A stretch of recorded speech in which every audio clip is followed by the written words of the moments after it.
composer, but I'm professionally known as Buck Dharma. And I've been in there since the beginning. Fellow charter members are Eric Bloom, vocals and guitar and keyboards, and Al Lanier, keyboards and guitar.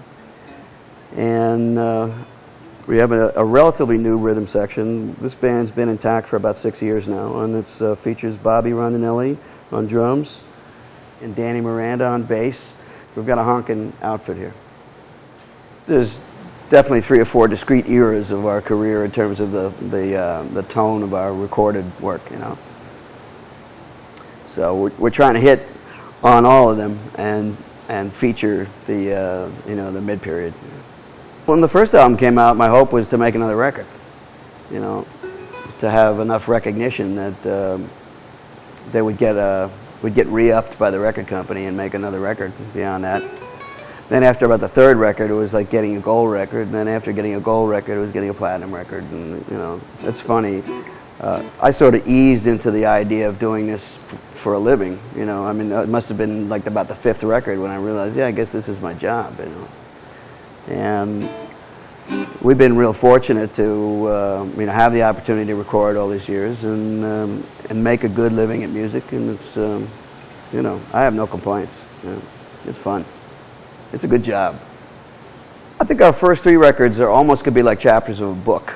They were, if you look, especially in hindsight, they're a progression in a relatively tight conceptual framework.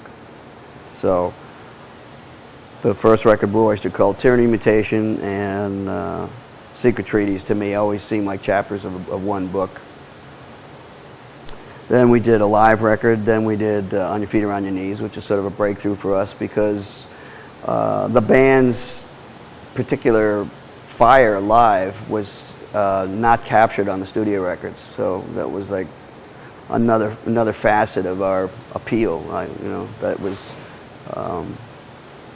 unleashed by that, And then we did 2 of our most commercially successful studio recordings, Agents of Fortune and Spectres, which is sort of the mid-period of the band, I would say, And then we did another live record and several more studio records. We had another hit single at that point. Then there was, then we sort of took a break from what had before that been pretty much non-stop touring, recording, like most bands do that have a career similar to ours. And in the classic rock era, there were many, that did that. And the records we made after that were we started having personnel changes in the band, and we made a couple of records that didn't do as well commercially, and then we became a largely touring band for a long time.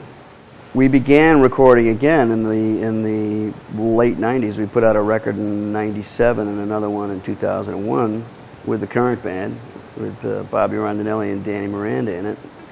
And that is the current phase of our career, which people will be seeing tonight when we play the show. And we're real excited about it again because after doing this for so many years, at some point you feel, well, I don't have a lot to say, that I haven't said already. It's certainly, when you write and record. But after laying off for almost a decade, as far as like having new original material out, when we started recording a few years ago, we got real excited about it again because it was fresh again, And the records we've made recently, I think, stand with anything we've ever done. We keep it fresh by basically changing it every night. We never play a set exactly the same way in terms of the same song will be subtly different from night to night because that's what we do. That keeps it interesting for us. We're never terrible. Like we're always great. I mean, some nights it's greater than others, but after 30 years we got it down. We know what we're doing here.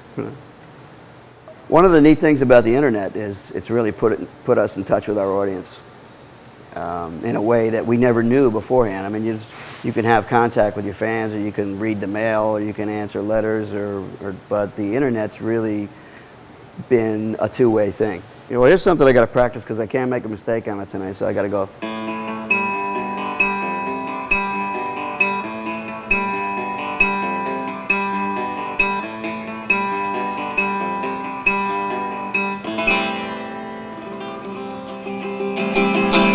Yeah, I think I'll do that one.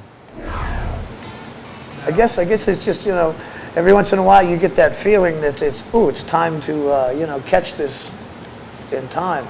And with DVD coming along and everybody seeming to enjoy the DVD format for what it's worth, it's, you know, the time, synchronicity, it's come together. The time is here. And on the solstice, too. And on the solstice, the synchronicity on the solstice has suddenly... This is the longest day of the year. Yeah, it feels like it. First of all, Chicago is the heart of the Midwest, and the Midwest is the heart of hard rock and roll, you know, in America. And this is one of our favorite venues to play. Mostly we just enjoy it. For some reason, the crowds always come out. The crowds that really dig us come out, and we've never had a bad show at this venue. And it's become an event every summer. We go, oh, the Navy Pier date, yeah. Can't wait till we do that. And it always turns out satisfying. The hardcore fans who come here also over the years, they've let the word out that this is a great place to see us play. Then with the DVD we recorded tonight, people are flying in from all over the world from the show, for the show, the extreme hardcore BOC. The playing fun, probably more than ever. Yeah, this is the best the band's ever been, so it's a pleasure to play a show. I think the chemistry of the three original guys who have always been there through all of it, and being in the same band together for 32, 33 years, we obviously get along. You know, otherwise it wouldn't work.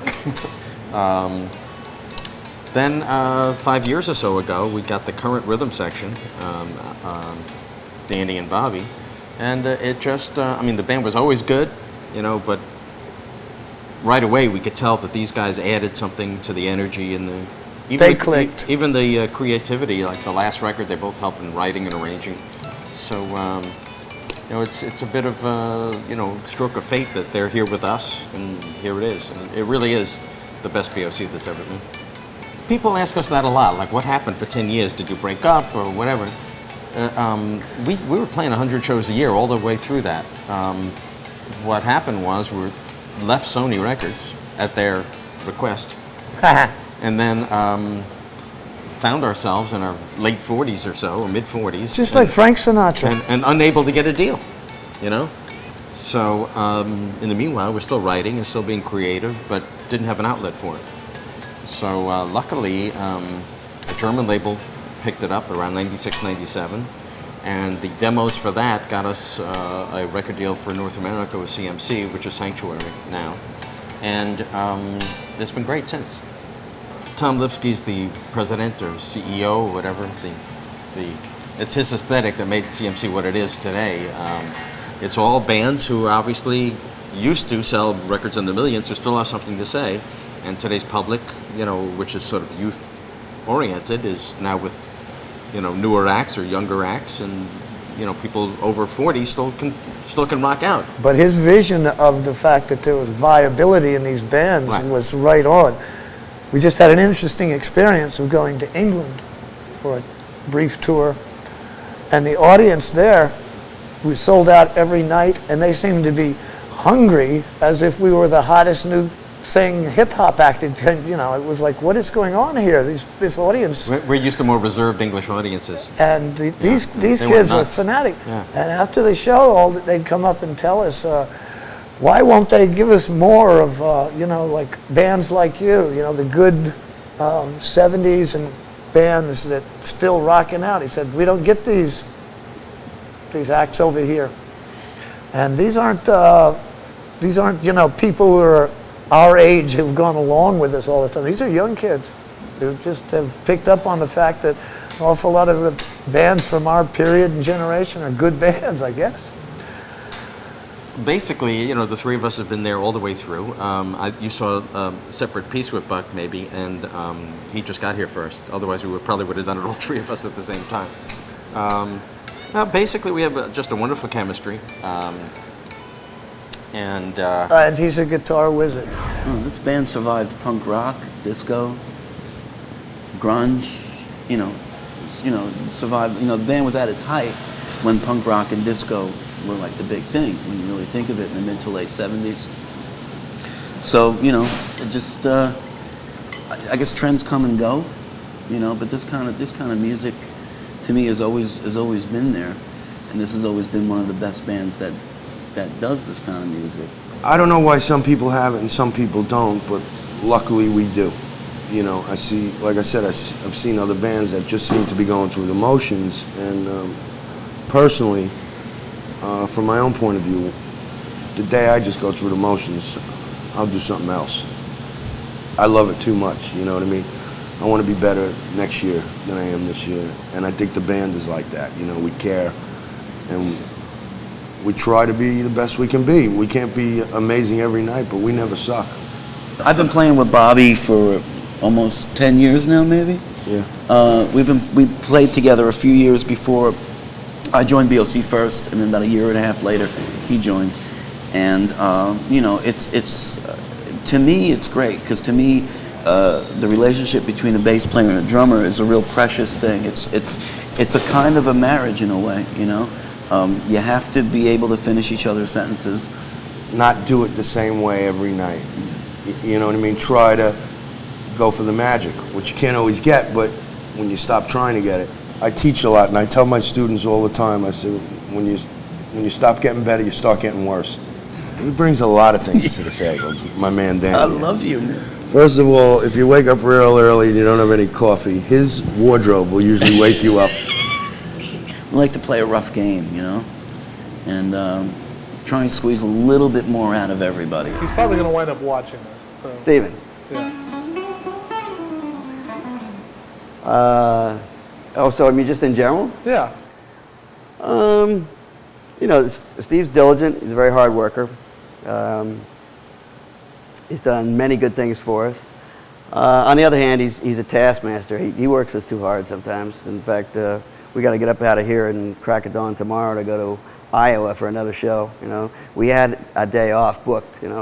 But a day off on the road is like a day without sunshine for Steven. So I would say my harshest criticism of him is that he works us too hard. But how is he as a lighting director? Well, he was our LD for many years back in the day. So if he's not rusty, he's going to be great.